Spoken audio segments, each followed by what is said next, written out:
Hi అండి అందరికీ. వీడియోలో చూస్తున్నారు కదా! ఒక పక్కన చంద్రుడు కనపడుతున్నాడు. అలా నెమ్మదిగా కొంచెం పక్కకు తిరుగుతుంటే సూర్యుడు కనపడుతున్నాడు కదా! యాక్చువల్‌గా అప్పుడు చాలా బర్డ్స్ వచ్చినాయండి. చాలా అందంగా అనిపించింది.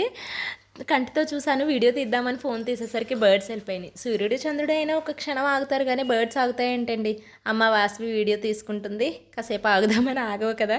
నేత్రానందాన్ని పొందాను కదా! పోన్లే ఇదైనా వీడియో తీసుకోవచ్చు అని చెప్పేసి వీడియో తీశాను. అయితే నాకు ఒక అలవాటు ఉందన్నమాట. ఏంటంటే ప్రెజెంట్ ఏదైనా ఒక సిచ్యువేషన్ చూసానంటే దానికి కనెక్ట్ అయి ఉన్న పాస్ట్‌కి వెంటనే నా బ్రెయిన్ వెళ్ళిపోతుందనమాట. ఇప్పుడు వీడియోలో సిచ్యువేషనే చూడండి. మేడ మీదకి ఎక్కి పిల్లలు ఆడుకుంటున్నారు. నేనేమో కూర్చొని వాతావరణాన్ని ఎంజాయ్ చేస్తున్నాను. ఏదో పని ఏమైనా ఉంటే చేసుకుంటాం. ఇప్పుడు పని పైకెక్కి చేసుకునే పనులు ఏమున్నాయి చెప్పండి? ఒక వడియాలు పెడుతున్నామా? ఏమైనా ఆరబెట్టుకుంటున్నామా? ఇంటి ముందే పెట్టేసుకుంటున్నాం కదా మన బాల్కనీలో. సో అయితే ప్రజెంట్ అయితే అలా కూర్చుని ఉన్నాను. నా చిన్నతనంలో ఏంటంటే మా అమ్మమ్మ గారి ఇంటికి వెళ్ళినప్పుడు మేడ మీదకి వెళ్ళి పిల్లలందరం ఆడుకునేవాళ్ళం అనమాట. నాకైతే అది గుర్తొచ్చింది. ఎలాగైనా నేచర్ క్రియేషన్స్ చాలా బాగుంటాయండి. మీకు నేచర్ క్రియేషన్స్ ఇష్టమా? మనుషులు క్రియేట్ చేసినటువంటివి ఎక్కువ ఇష్టమా? ఒకసారి నాకు కమెంట్ చేయండి.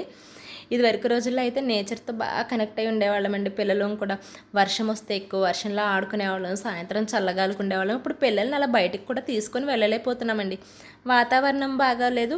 పేరెంట్స్లో కూడా ఆ భయం అనేది చాలా ఎక్కువైపోయింది. సపోజ్ బయటికి తీసుకెళ్తే ఏ ఇన్ఫెక్షన్స్ వచ్చేస్తాయో ఏంటో, ఏ వైరస్ వస్తుందో ఏంటో ఇప్పుడు ఈ వాతావరణంలో అని చెప్పేసి చాలా భయంగానే ఉంటుంది. మనం ఎంత కేర్ తీసుకున్నా కానీ ఇన్ఫెక్షన్స్ని మనం కంట్రోల్ చేయలేకపోతున్నాం కదా అండి. పిల్లలతో చాలా ఇబ్బందే అవుతుంది చెప్పాలంటే.